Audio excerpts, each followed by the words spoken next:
class, you all are welcome to my YouTube channel once again. Students, today I am going to explain lesson 5 poem The Schoolboy, and the poet of this poem is William Blake. Students, I hope you will like this poem. Student, this is the story of a boy who is not a happy child and he never liked to go to school. उसे school जाना बिल्कुल भी पसंद नहीं है. As already you have knowledge about it that there are so many students in the class. Some students are like to do work, some students are like to come to join to school, but some students जो देखा होगा आपने regular absent रहते हैं, उनको school आना पसंद नहीं होता है. तो ये पोइट भी उन्हीं स्टूडेंट्स की स्टोरी को एक्सप्लेन कर रहा है जिन्हें स्कूल आना पसंद नहीं होता है. अकॉर्डिंग टू हिम, उनके अनुसार, the school boy in the poem is not a happy child. And वो उसमें ये रीज़न बताएगा कि क्या रीज़न है. So students be ready to understand this chapter very well. Why does the compare himself to a bird and lives in a cage. और वो अपने आप को एक चिड़िया की तरह जो है कंपैरिजन कर रहा है और कह रहा है स्कूल को उसने कंपैरिजन दिया है एक पिंजरे की तरह. अकॉर्डिंग टू द पोएट, जो स्कूल बॉय है जिसको स्कूल जाना पसंद नहीं है, वो अपने आप को एक पक्षी की तरह मानता है और उसके लिए स्कूल एक पिंजरे के समान है. और a plant that withers when it should blossom. और इसके अलावा वह अपनी तुलना एक पौधे से कर रहा है जिसको अभी खिलना है, लेकिन उसको हम कहीं बंद कर दे तो वो मुरझा जाए. तो इसी तरीके से पोइट जो है फील कर रहा है कि जो स्कूल जाने वाला बच्चा है उसको स्कूल जाना पसंद नहीं है. Late start. और वो बता रहे हैं कि I love to rise in a summer morn when the bird sings on every tree, the distance huntsman winds his horn and the skylark sings with me. Oh what sweet company. वो बता रहे हैं कि किस तरीके से उनको गर्मियों की सुबह उठना पसंद है. और यहाँ पर जो है उनको जब वो गर्मियों की सुबह में आप भी उठोगे बच्चों तो आप देखोगे कि हर पेड़ पर चिड़िया आपको गाना गाती हुई दिखाई देगी. The distance huntsman winds his horn and the skylark sings with me. Oh what sweet company.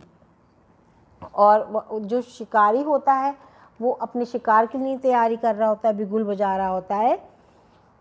And the skylark sings with मी. और जो स्काईलार्क नामक बर्ड है वो मेरे साथ गाना गाती है अबाबिल. ओ वाट स्वीट कंपनी. और उसके साथ मुझे गाना गाना बहुत ज़्यादा पसंद है. तो स्टूडेंट्स, आपको होपफुली फर्स्ट पैराग्राफ समझ में आ गया होगा. आगे का देखते हैं. But to go to school in a summer morn, oh it's drives also away. वो पोइट कह रहा है कि लेकिन समर की मॉर्निंग में जब हम गार्डन में घूम रहे हो और उस समय ये रियलाइजेशन हो कि ओ अभी तो हमें स्कूल जाना है, ये बात उसको बहुत ही ज़्यादा अपसेट कर देती है पोइट को. ओ ड्राइव्स ऑल्सो अवे. उसको ऐसा लगता है कि उसकी सारी खुशियाँ किसी ने छीन ली हैं, उससे दूर हो गई हैं. अंडर ए क्रूअल आई आउटवर्न. और वो टीचर की तुलना एक निर्दयी आँख से कर रहा है, क्योंकि बच्चों उसको निर्दयी आँख इसलिए लगती है. घर में हमें बच्चों को जो है कुछ भी करने की आज़ादी होती है, लेकिन स्कूल में तो अगर आपको क्लासरूम में पानी भी पीना है तो टीचर की परमिशन लेनी होगी, वॉशरूम के लिए जाना है तो टीचर की परमिशन लेनी होगी. And you are not allowed to go here and there. बिल्कुल भी आपको परमिशन नहीं है कि आप यहाँ से वहाँ बिना किसी की मर्जी के घूमें. तो ऐसे ही पोइट को भी ऐसा लग रहा है कि जैसे कि जो टीचर है वो उसकी आँख जो है एक निर्दयी आँख है. And the little ones spend the day in signing and डिस्मे. और वो छोटे से बच्चे को पूरा दिन वहाँ रहना होगा जहाँ पे एक टीचर की निर्दयी आँख होगी. लेकिन बच्चों, आप तो एंजॉय करते हैं स्कूल को, आप लोग ऐसे नहीं हैं. ये सिर्फ उन बच्चों के लिए है जिन्हें पढ़ना अच्छा नहीं लगता, स्कूल आना पसंद नहीं होता और वह भरते हुए उदास हो जाते हैं. ओ then at times I drop in sit and spend many an anxious hour. और वो कह रहे हैं कि मैं बिल्कुल झुका हुआ बैठा होता हूँ, मैं थक जाता हूँ जब पढ़ते पढ़ते।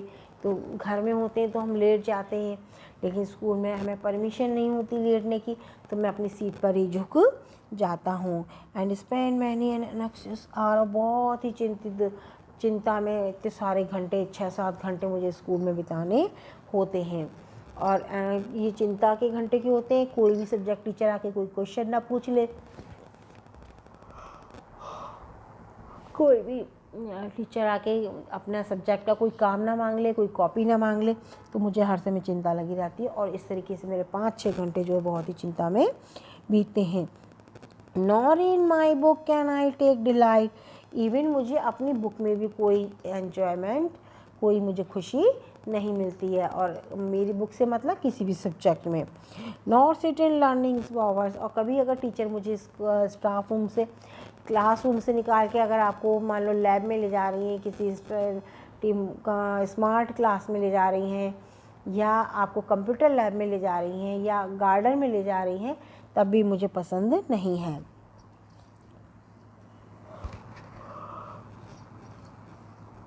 एंड और मुझे जो गार्डन में लगा हुआ अगर कोई फुब्बारा भी है तो वो मुझे पसंद नहीं है। How can the world that is born for joy sit in a cage and sing, how can a child when fiery and I but droops his tender wings and forget his youthful spring.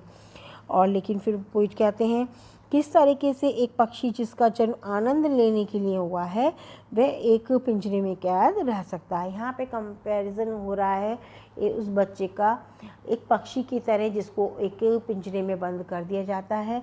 पक्षी यहाँ पे एक school boy student है और पिंजरा यहाँ पे एक क्लासरूम या स्कूल है। And how can a child when fears annoy, but drops his tender wings, कि कितना वो डरा हुआ वहाँ पर बैठा रहता है और पिंजरे में गा नहीं सकता। और किस तरीके से एक पक्षी की तरह से वो बच्चा बिल्कुल डर में ही रहता है, अपने कोमल पंखों को झुकाए। जैसे पक्षी होता है वो कहीं भी उड़ सकता है, लेकिन अपने पंखों को वो कोशिश भी नहीं करता उड़ने की, क्योंकि उसे पता है पिंजरे से बाहर नहीं जा सकता।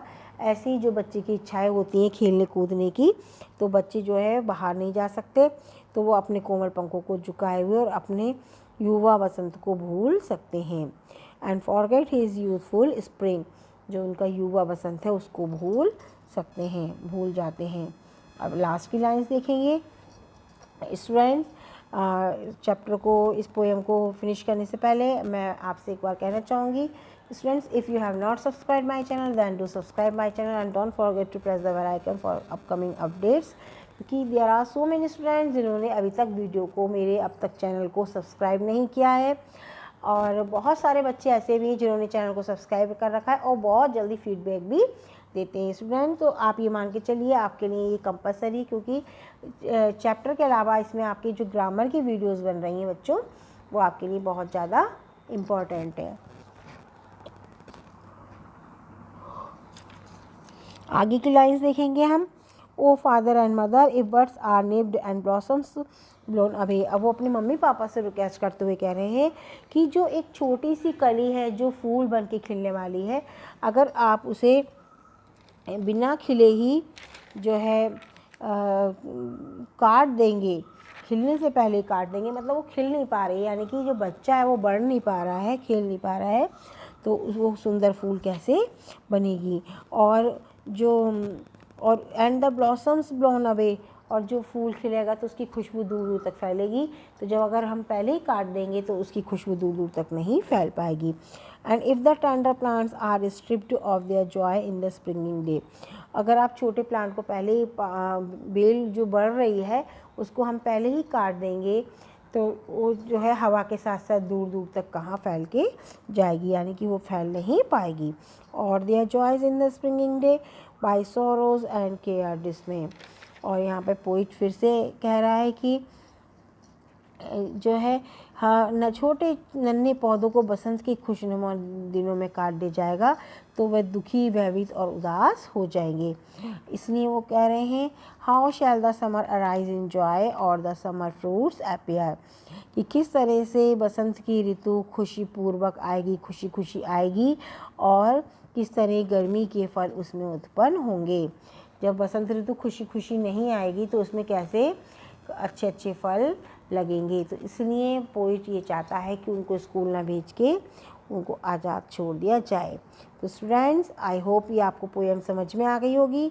Let's enjoy this poem and इसको अगर नहीं समझ में आए तो दोबारा पढ़िए। कमेंट सेक्शन में अपना नाम, क्लास सेक्शन ज़रूर लिखिए, जिससे कि मुझे पता चले कि इतने बच्चों ने पोएम को देख लिया है। Okay bye, take care.